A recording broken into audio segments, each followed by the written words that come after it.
अस्सलामुअलैकुम।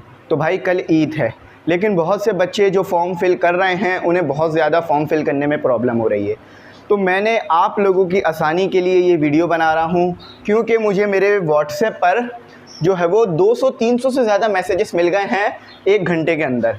तो मुझे समझ में आ गया कि आपको क्या प्रॉब्लम हो रही है, और आप लोगों को बहुत बहुत शुक्रिया कि आप एमी इंग्लिश सेंटर पे इतना ज़्यादा भरोसा करते हो। इंशाल्लाह आपका ये भरोसा कभी नहीं टूटेगा। ईद हो, बकरीद हो या कोई भी फेस्टिवल हो, मैं आप लोगों की आसानी के लिए वीडियोस अपलोड कर दूंगा, ठीक है। अच्छा, अब देखो भाई, अगर फॉर्म फिल कर दिया है तो भी ये वीडियो देख लो, और अगर फॉर्म फिल करोगे तो भी ये वीडियो देख लो, क्योंकि कुछ प्रॉब्लम्स आ रही हैं। अच्छा, कुछ बच्चों का फॉर्म फिल करते ही पता चल रहा है कि कौन से कॉलेज में एडमिशन हो गया है। ख़ास तौर पे ये कौन से कॉलेजेस में हो रहा है? आदम जी में। और ये सब चीज़ें आपको दिखती रहेगी, मैं सामने अपनी स्क्रीन पर देखता रहूँगा, कैमरे के पीछे जो है वो स्क्रीन लगी हुई है, ठीक है। तो आप लोगों को मैं चला के स्क्रीन दिखाता रहूँगा, ठीक है। तो मेरा जो ऑपरेटर है वो ये काम करता रहेगा मेरे लिए वहाँ पर। अच्छा, अब प्रॉब्लम क्या आ रही है कि जैसे ही बच्चा फॉर्म सबमिट कर रहा है उसको पता चल जाता है कि उसका किस कॉलेज में एडमिशन हुआ है। तो ये बड़ा प्रॉब्लम हो रहा है, और कुछ बच्चों को ऐसा आ रहा है और कुछ बच्चों को नहीं आ रहा। तो जिन बच्चों को जो है वो उनका एडमिशन पता चल रहा है वो मुझे सेंड कर रहे हैं कि सर हमारा इस कॉलेज में एडमिशन हो गया है, आदम जी में या डीजे में, और कुछ बच्चों को नहीं पता चल पा रहा है। अब देखो करना क्या है, मेरी बात सुनो ज़रा। सबसे पहले तो भाई ये सुन लो कि ये कोई प्रॉब्लम आ रही है या फिर ये जो है वो सही है। तो देखो, जिन बच्चों को भी पता चल रहा है कि उनका एडमिशन किस कॉलेज में हो गया है, समझ लो आपका 50-60% तक तो उस कॉलेज में हो जाएगा। क्यों? क्योंकि आपकी परसेंटेज 85 प्लस है, यानी जिनकी 85 प्लस परसेंटेजेस हैं उनको पता चल पा रहा है कि उनका उनका एडमिशन किस कॉलेज में हो रहा है, और जिनकी कम है उनके साथ थोड़ा प्रॉब्लम हो रही है। अच्छा, अब मेरी बात सुनो, यहाँ करना क्या है। तो सबसे पहले मेरी बात सुन लो कि जिन बच्चों को उनका रिज़ल्ट नहीं मिल पा रहा है, यानी वो नहीं देख पा रहे हैं कि उनका किस कॉलेज में एडमिशन हुआ है, या उनका फॉर्म जो है वो प्रोसीडिंग में आ रहा है, तो उनको टेंशन नहीं लेनी। 27 जुलाई को इसका रिज़ल्ट आएगा, इंशाल्लाह 27 जुलाई को इसका रिज़ल्ट आएगा। जो भी बच्चे जिन्होंने 9 पास कर ली थी और 10th के अच्छे पेपर दे दिए, उनको पता चल जाएगा कि उनका एडमिशन किस कॉलेज में हुआ है, और आदम जी और डीजे भी मिल जाएंगे, टेंशन नहीं लेना। और गर्ल्स क्या ऐसा हो रहा है कि गर्ल्स का खातून पाकिस्तान PECH इस कॉलेजेस का पता चल पा रहा है कि उनका किस में हुआ, और सर सैयद में भी पता चल पा रहा है। सबके साथ ऐसा नहीं हो रहा है, कुछ के साथ हो रहा है। अच्छा देखो, आफ्टर फिलिंग द फॉर्म जिन बच्चों का ये रिज़ल्ट आ रहा है, जिनको ऐसा रिज़ल्ट मिल रहा है, तो भाई मैं उनको जो है बहुत बहुत मुबारकबाद देता हूँ कि आपके बहुत हद तक चांसेस है कि एडमिशन उसमें हो जाए। मैंने आपको शुरू में ही कहा था कि देखो भाई, फॉर्म फ़ौरन फिल करना, ठीक है। देखो जैसे ही फॉर्म आया था उसके 2-3 घंटे बाद मैंने फॉर्म फिल करना सिखा दिया था आपको। तो जिन बच्चों ने फ़ौरन फॉर्म फिल करे, एमी इंग्लिश सेंटर को देख रहे थे, पूरी वीडियोस मेरी देख रहे थे, बात मेरी सुन रहे थे, उनको फ़ायदा हो गया। देखो, टीचर जो भी क्लास में कह रहा है ना, ये नहीं समझना कि उसका आपको कभी फ़ायदा नहीं होगा। अगर आप ध्यान से सुन रहे हो, लिख रहे हो, जहन में बिठा रहे हो चीज़ें, इंशाल्लाह थोड़े टाइम बाद या फ़ौरन फ़ायदा ज़रूर होगा। तो देखो, उन बच्चों को फ़ायदा हो गया। अब उनके बहुत हद तक ब्राइट चांसेस हैं कि उनका आदम जी डीजे कॉलेज या Forman, sir Syed, PECH for women इनमें हो जाएगा, क्योंकि उनको पता चल चुका है पहले से कि आ रहा है। अच्छा, अब एक और क्या प्रॉब्लम आ रही है, देखो बराबर में देखो, मैं सिखाता हूँ कि हो क्या रहा है। अब आप चाहते हो रिज़ल्ट चेक करना, क्योंकि बेसिक वीडियो का टाइटल ही ये है, फॉर्म का रिज़ल्ट कैसे चेक करें। तो आपने क्या करना है, सबसे पहले आपने लिखना है CESECCAP, कहाँ पर? गूगल पे जाकर। तो जैसे ही गूगल पे जाकर लिखोगे, ये आपके सामने जो है वो साइट आ जाएगी, ठीक है। ये आपके सामने साइट आ गई। अब देखो, अब आपने क्या करना है, मेरी बात ज़रा ध्यान से सुनो, मुझे नहीं देखो, उसे देखो, ठीक है। उसके बाद इंशाल्लाह बात करेंगे। तो जैसे ही आप लिखोगे ये आ जाएगा, क्योंकि मैं बता रहा हूँ कि आपका जो प्रोसेस है, यानी आपकी जो एप्लीकेशन है वो कहाँ तक पहुँची, और बार बार एप्लीकेशंस को एडिट मत करो। मैं तमाम चीज़ें आज की वीडियो में बता दूंगा, ज़रा तहम्मुल रख के मेरी बात सुनो। अच्छा, तो जाके आप लोग क्या करना है, आपने अप्लाई ऑनलाइन इसको सेलेक्ट कर लेना है। आपके पास 4 ऑप्शन आ रहे होंगे, how to apply, new application, edit application, और उसके बाद आखिर में आ रहा होगा आपके पास चेक स्टेटस। लास्ट में आ रहा होगा, देखो बराबर में नज़र आ रहा है ना, चेक स्टेटस। अब क्या करना है, चेक स्टेटस को क्लिक कर लो। क्या करना है, चेक स्टेटस को क्लिक कर लो। चेक स्टेटस को जैसे क्लिक करोगे, बेसिकली यहाँ पर ये पता चलेगा कि आपकी जो एप्लीकेशन है वो कहाँ तक पहुँची, वो किस प्रोसेस में है, वो चेक हो गई है। आपको आपका कॉलेज भी पता चल सकता है वहाँ से, वहीं से कुछ बच्चों को पता चला है। अच्छा, तो देखो मैं दिखाऊंगा भी कि जिन बच्चों का कॉलेज उनको पता चल पा रहा है उनका रिज़ल्ट कैसा बन रहा है, मतलब कैसा रिज़ल्ट उनको निकल कर मिल रहा है। तो फिर क्या करना है, आपने चेक स्टेटस पे जाना है और उसके बाद आपको ऑप्शंस मिलेंगे आपका रोल नंबर का और आपका बे फॉर्म का या CNIC का। देखो CNIC तो नहीं बना हुआ होगा, या अगर बना हुआ है तो दो ऑप्शन है ना, या तो CNIC या तो बे फॉर्म नंबर। तो अपना बे फॉर्म नंबर सबसे पहले वाले ब्रैकेट में लिख दो। सबसे पहला वाला जो ऑप्शन मौजूद है उधर आपको अपना बे फॉर्म लिख देना है जाकर, यानी बे फॉर्म नंबर लिख देना है जाकर। ठीक है, ये काम हो गया, ज़िंदगी आसान हो गई। अच्छा, अब उसके बाद जाओ अपने रोल नंबर पर और अपना रोल नंबर लिखो 9 का। बात समझ में आई ना? पहले में बे फॉर्म लिखो, उसके बाद रोल नंबर लिखो, और इससे कोई मुश्किल नहीं होगी, आपको पता चल जाएगा। जैसे ही आप जो है वो इंटर करोगे, मतलब जैसे ही उसे कंफर्म करोगे, आगे बढ़ोगे, तो आपको पता चल जाएगा कि आपका अभी फॉर्म किधर तक पहुंचा। ठीक है, इस तरह ही इसका रिज़ल्ट चेक होगा या स्टेटस चेक होगा कि क्या चल रहा है। बात समझ आ गई? ये बराबर में सब कुछ चल रहा है, इसे देखता रहो, मैं इसे नहीं हटा रहा हूँ। ठीक है। अच्छा देखो, मैंने डिस्ट्रिक्ट समझाए थे आप लोगों को जब मैं क्या कहते हैं फॉर्म जो है नहीं आया था, तो मैंने पहले ही डिस्ट्रिक्ट और डोमिसाइल का आप लोगों को बहुत डिटेल में बताया था। तो काफ़ी बच्चों के मेरे व्हाट्सएप पे मैसेजेस भी थे, मैंने वहाँ भी रिप्लाई कर दिया था। अब देखो ईद का टाइम है, ठीक है, कल ईद है, आज ही वीडियो आएगी इंशाल्लाह।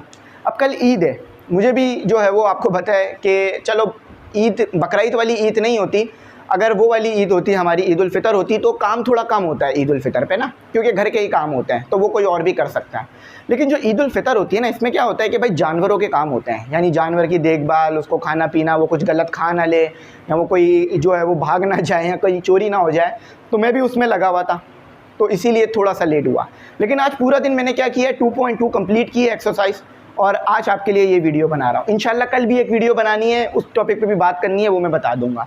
देखो आप लोगों के लिए मैंने जो है रिस्पॉन्सिबिलिटी अगर ली है तो इंशाल्लाह पूरी करूँगा, टेंशन ना लो।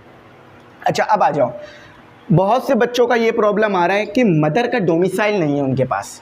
ठीक है, मदर के डोमिसाइल का पूछा जा रहा है, मदर के NIC का पूछा जा रहा है, मदर के डोमिसाइल का ये पूछा जा रहा है कि वो कहाँ का बना हुआ है, यानी वो मदर आपकी कहाँ रहती थी। तो देखो आपकी मदर कहीं भी रहती हो, कराची में या कराची से बाहर, उससे आपके एडमिशन पे कोई प्रॉब्लम नहीं आएगी।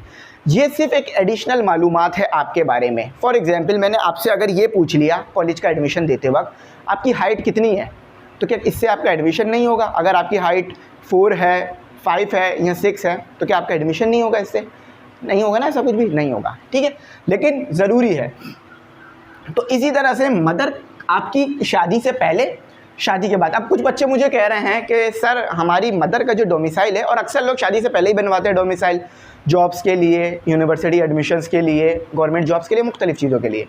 अच्छा डोमिसाइल ना DC ऑफिस से बन जाएगा, मैं बराबर में चला देता हूँ, देख लो ज़रा कि DC ऑफिस जाओ, अपने इलाके के, जिस इलाके में रह रहे हो उसी इलाके के DC ऑफिस जाओ, या NIC पे जो पता है उस इलाके के DC ऑफिस जाओ, तो उसको बनवा लो। देखो डोमिसाइल चला दूंगा किस तरह का होता है, डोमिसाइल देख लो, मैं बता दूंगा डोमिसाइल क्या होता है, PRC क्या होता है, NIC क्या होता है, सब मैं बता दूंगा, शेयर कर दूंगा, टेंशन ना लो। तो अगर कुछ नहीं समझ में आ रहा तो आ जाएगा वहाँ पर। अच्छा, तो मदर का डोमिसाइल अगर नहीं बना हुआ तो बनवा लो भाई, मैं क्या कह सकता हूँ।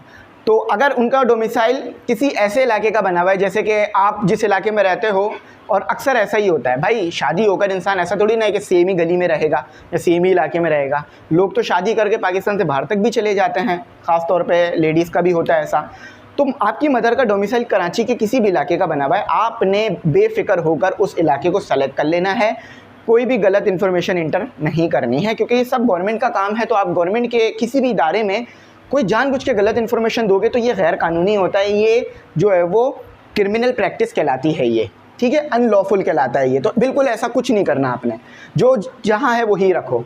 अच्छा, अब बच्चे कंफ्यूज हो रहे हैं कि फादर का डोमिसाइल या स्टूडेंट का डोमिसाइल।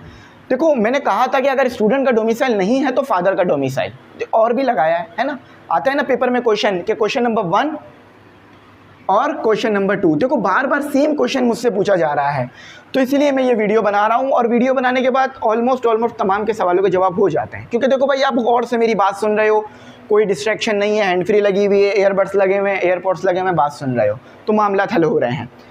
फादर का डोमिसाइल या मदर का डोमिसाइल, ठीक है, सॉरी, फादर का डोमिसाइल और स्टूडेंट का डोमिसाइल, दोनों में से जिसका भी डोमिसाइल बना हुआ है सबमिट कर सकते हो। और डोमिसाइल आपने उसकी बारे में सिर्फ मालूमात देनी है आपने फॉर्म फिल करते वक्त ऑनलाइन एप्लीकेशन में। असल डोमिसाइल जमा कॉलेज में होगा, तो वो उस टाइम के लिए है, 1 महीने बाद। अब जोन, देखो भाई जोन क्या होता है। जैसे कि मैं सेंट्रल में रहता हूँ, ठीक है, सेंट्रल में रहता हूँ मैं। अब सेंट्रल में मेरे पास आता है नाजिमाबाद, ठीक है, लियाकताबाद, उसके बाद आता है मेरे पास गुलबर्ग। ये गुलबर्ग लाहौर वाला नहीं है, ठीक है, कराची वाला गुलबर्ग है। अच्छा, उसके अलावा भी आता है हमारे पास नॉर्थ नाज़िमाबाद, ठीक है, नॉर्थ नाज़िमाबाद। ये होते हैं जोन्स। अब देखो मुझे पता है नहीं मालूमात होती है इस चीज़ की बच्चों को, इसलिए बता रहा हूँ। ये होते हैं आपके पास जोन्स। आप जैसे ही अपना सेंट्रल सेलेक्ट करोगे ना, तो ये जोन खुल के सामने आ जाएंगे। लेकिन जोन ये ऑप्शन आपको मिल रहा है सेकंड लास्ट पेज पर, कॉलेज सेलेक्ट करने से पहले। और जो बच्चे जोन नहीं सेलेक्ट कर रहे हैं, उनको नहीं पता किस जोन में रह रहे हैं, क्योंकि वो इलाका ढूंढ रहे हैं। फॉर एग्जांपल कोई रह रहा है शाह फैसल कॉलोनी में, तो शाह फैसल कॉलोनी नहीं मिल रहा। अब एक बच्चे ने मुझे कल मैसेज किया, बहुत मैसेज आ रहे थे उसके, लेकिन फिर मैं रिप्लाई नहीं दे पा रहा था, तो उसने डायरेक्ट कॉल कर ली। वो कहता है कि सर मैं करीमाबाद में रहता हूँ। अब जोन में लियाकताबाद आ रहा है, नाज़िमाबाद आ रहा है, नॉर्थ नाज़िमाबाद भी आ रहा है, लेकिन करीमाबाद नहीं आ रहा, मैं क्या करूं? तो मैंने कहा कि आप करीमाबाद में रहते हो ना, करीमाबाद के सबसे नियरेस्ट है लियाकताबाद, आप लियाकताबाद सेलेक्ट कर लो। तो उसने लियाकताबाद सेलेक्ट किया, फॉर्म फ़ौरन आगे चला गया। तो ऐसे आप भी कर लो। अगर आपका जोन नहीं आ रहा, मतलब आप इलाका ढूंढ रहे हो, असल में उसमें इलाका अलग होता है, जोन अलग होता है, और आपका डिस्ट्रिक्ट अलग होता है, और शहर अलग होता है, इसी तरह मुल्क अलग होता है, ठीक है। ये सब एड्रेसेस होते हैं जिससे आपकी पहचान होती है, तो इन एड्रेसेस का ध्यान रखो। करीब तरीक इलाका भी आप इंसर्ट कर पाओगे। अब आ जाओ, एक और बड़ी प्रॉब्लम बच्चे फेस कर रहे हैं, और बराबर में ज़रा देखो, कॉलेज का ऑर्डर चेंज हो रहा है। फॉर एग्जांपल बॉयज़ सबसे पहले सेलेक्ट करते हैं आदम जी, उनको आदम जी पसंद, तो आदम जी सेलेक्ट कर लिया। लेकिन जब फॉर्म सबमिट कर रहे हैं तो आदम जी आगे पीछे हो जाता है, और जो पीछे सेलेक्ट किए थे वो ऊपर आ जाते हैं। कोई प्रॉब्लम नहीं है, कोई मसला नहीं है, आपने जो तरतीब रखी थी वो सही है। अब वो उधर से पीछे से ऐसा हो रहा है, पीछे एल्गोरिथम से ऐसा किया जा रहा है, तो वो आप सही नहीं कर सकते। अब बच्चे क्या कर रहे हैं, बार बार एप्लीकेशन एडिट कर रहे हैं, यानी बार बार जा रहे हैं एप्लीकेशन में और आदम जी को ऊपर कर रहे हैं, उसके बाद डीजे कर रहे हैं, उसके बाद फॉरमैन कर रहे हैं, उसके बाद ये स्टेडियम रोड पे कॉलेज है उसको कर रहे हैं, उसके बाद दूसरा कॉलेज कर रहे हैं। ऐसा मत करो। फॉर्म फिल कर दिया, कॉलेजेस अपने मर्जी के आ गए।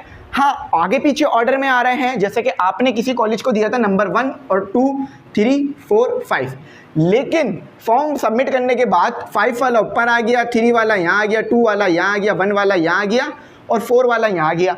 तो कोई मसला नहीं है, आपने दोबारा करेक्ट नहीं करना, ठीक है, नहीं करना करेक्ट। अच्छा, अब आखिर में भाई एमी इंग्लिश सेंटर की तरफ से बहुत बहुत आपको ईद उल अज़हा की मुबारकबाद है। मैं दुआ करता हूँ कि ये ईद के दिन आपके बहुत अच्छे गुजरें। अब फॉर्म की टेंशन लेना छोड़ दो। मैं ये कहूँगा कि भाई ईद के 3 दिन फॉर्म नहीं फिल करना, ईद इंजॉय करना, ईद के जो काम हैं, कुर्बानी के जो काम हैं वो करना, कुर्बानी का गोश्त डिस्ट्रीब्यूट करना, और भाई गरीबों को बहुत बहुत याद रखना, उनको भी गोश्त देना, उन तक भी चीज़ें पहुंचाना, और अपने रिश्तेदारों को भी बहुत बहुत याद रखना, अच्छे अच्छे खाने बनाकर खुद भी खाना, अपने दोस्तों को, अपने रिश्तेदारों को देना। और अगर कोई दोस्त ऐसा है जिसके घर कुर्बानी नहीं हो रही, तो सिर्फ उस तक गोश्त नहीं पहुँचाना, बल्कि अगर आपके घर में कुछ गोश्त का अच्छा बन रहा है, उम्मीद है ज़्यादा ही बनता है किसी के घर में, तो वो भी उसके घर पहुँचाना, ताकि उनको अच्छा खाने के लिए भी मिले। और कभी भी जो है वो हमें ऐसा करना चाहिए कि भाई कुर्बानी जो है वो सच्चे नीयत से, सच्चे दिल से करनी चाहिए, यानी नीयत आपकी देखी जाती है। तो एमी इंग्लिश सेंटर को बहुत बहुत अपनी दुआओं में याद रखना। अच्छा, किसी ने शायद मुझे कहा था, मुझे शायद याद पड़ रहा है, सर आप कहाँ रहते हैं? तो मैंने कहा आप क्यों पूछ रहे हो? तो कह रहा था सर गोश्त देना है। तो मैं बड़ा हंसा उस बच्चे की बात पे। और बहुत से बच्चों ने मुझे जो है वो अपने जो है वो सिस्टर और ब्रदर की जो है वो शादियों में इनवाइट भी किया, तो उनका भी बहुत बहुत शुक्रिया भाई कि आप लोग इतनी इज़्ज़त देते हो और इतना ज़्यादा जो है वो सपोर्ट करते हो। तो जिन जिन बच्चों ने मुझे अपने भाइयों की, बहनों की और रिलेटिव की शादियों में इनवाइट किया, उन सब का बहुत बहुत शुक्रिया मैं अदा करता हूँ। और एमी इंग्लिश सेंटर को ईद उल अज़हा के दिनों में अपनी ख़ास दुआओं में याद रखना। और मैं दुआ करूँगा कि भाई आपकी सेहत अच्छी रहे, ईद पर आपके जो है वो तमाम मामलात अच्छे रहें, कुर्बानी खैर व खैरियत से हो जाए। और जब कुर्बानी हो रही हो तो भाई अपनी दुआओं में मुझे ज़रूर याद रखना, ठीक है। यहाँ दुआओं से याद रखने का मुराद सिर्फ दुआओं में याद रखने का है और कुछ नहीं है इससे मुराद, ठीक है। आपको पता है मैं अक्सर ये बोलता हूँ कि अपनी कीमती दुआओं में, क्योंकि मुझे ऐसा लगता है कि आप जो सबसे कीमती चीज़ मुझे दे सकते हो वो आपकी दुआएँ हैं। तो जैसे मैं आपको थोड़ा सा इल्म दे सकता हूँ तो आप अपनी दुआएं मुझे दे सकते हो, तो वो मेरे को ज़रूर दिया करो। और बहुत बहुत आप लोगों को ईद मुबारक हो। कोई भी अगर अब भी प्रॉब्लम हो रही हो तो मुझे जो है वो बताना। मेरे व्हाट्सएप नंबर भी आपके लिए हमेशा अवेलेबल रहेगा, उस पर बताओ जाकर, मैं ज़रूर उस पर रिस्पॉन्स कर रहा हूँ। 300-400 मैसेजेस आए हुए हैं, ईद का टाइम है और स्टाफ मौजूद नहीं है तो मुझे खुद रिप्लाई ही करना पड़ रहा है, लेकिन मैं कर रहा हूँ रिप्लाई। 9 और 10th वाले जो बच्चे हैं उनको मैं कम रिप्लाई कर पा रहा हूँ क्योंकि फ़र्स्ट ईयर वाले बच्चों को ज़्यादा टाइम अभी दे रहा हूँ, सिर्फ ये 2-3 दिन तक। फॉर्म का मामला हो जाएगा तो फिर तो आप सबको टाइम प्रॉपर वक्त पे दूंगा, ठीक है। आज पूरा दिन मेरा इसी काम में गया है, तो मैं उम्मीद करता हूँ आप लोगों की भी टेंशन दूर हो गई होगी इस वीडियो के बाद। Thanks for watching. अल्लाह हाफिज़। अपनी कीमती दुआओं में ज़रूर याद रखना।